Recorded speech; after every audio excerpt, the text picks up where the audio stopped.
Star hero cinema కోసం అభిమానులు కళ్ళు కాయలు కాచలే ఎదురు చూస్తుంటారు. థియేటర్ల దగ్గర సందడి కనిపించాలన్నా, రికార్డు వసూళ్ల గురించి మాట్లాడుకోవాలన్నా పెద్ద సినిమాలు రావాల్సిందే.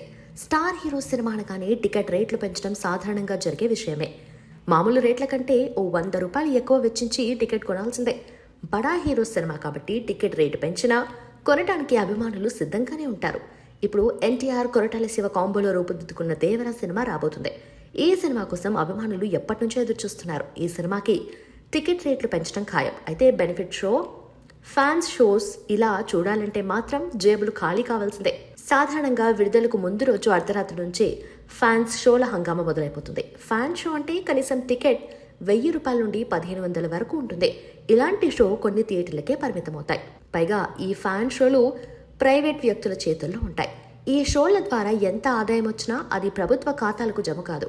అందుకే ఇప్పుడు దేవరా కోసం కొత్త పద్ధతి అవలంబించాలనుకుంటున్నారు. ఫ్యాన్స్ షోలు ఎన్ని కావాలంటే అన్నిటికీ పర్మిషన్లు ఇచ్చి నేరుగా కౌంటర్లోనే టికెట్ అమ్మేలా చర్యలు తీసుకోబోతున్నట్టు టాక్. అంటే ఫ్యాన్స్ షోల ద్వారా వచ్చే ఆదాయం బయ్యర్లకు, తద్వారా వచ్చే ట్యాక్స్ ప్రభుత్వానికి జమ అవుతుందన్నమాట.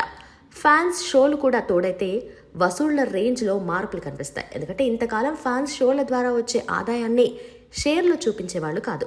ఇప్పుడు వాటిని కూడా జమ చేస్తే వసూళ్ల అంతరంలో చాలా మార్పు వస్తుంది. దేవర చిత్రాన్ని అన్ని ఏరియాల్లోనూ భారీ రేట్లకు కొనుగోలు చేశారు. ఆ మొత్తాన్ని తిరిగి రాబట్టుకోవాలంటే వీలనన్ని అదనపు షోలకు అనుమతులు తెచ్చి సొమ్ము చేసుకోవాల్సిందే. దీనివల్ల ప్రభుత్వానికి లాభం ఉంది. మామూలు టికెట్కు పన్ను రూపంలో 10 రూపాయలు వస్తే ఫ్యాన్స్ షోల ద్వారా పన్ను దాదాపుగా 70 రూపాయల వరకు రాబట్టుకోవచ్చు. కాకపోతే ఈ భారాన్ని సాధారణ ప్రేక్షకుడే మోయాల్సి వస్తుంది. తెలంగాణలో దేవర అర్ధరాత్రి షోలు ప్రారంభమవుతున్నాయి. అయితే ఆంధ్రాలో ఇంకా అనుమతులు రావాల్సి ఉంది. ఏపీ ప్రభుత్వం కూడా దేవర విషయంలో పాజిటివ్గా స్పందిస్తే అదనపు షోలకు, ఫ్యాన్స్ షోలకు అనుమతిస్తే దేవర తొలి రోజే రికార్డులు కొల్లగొట్టడం ఖాయం.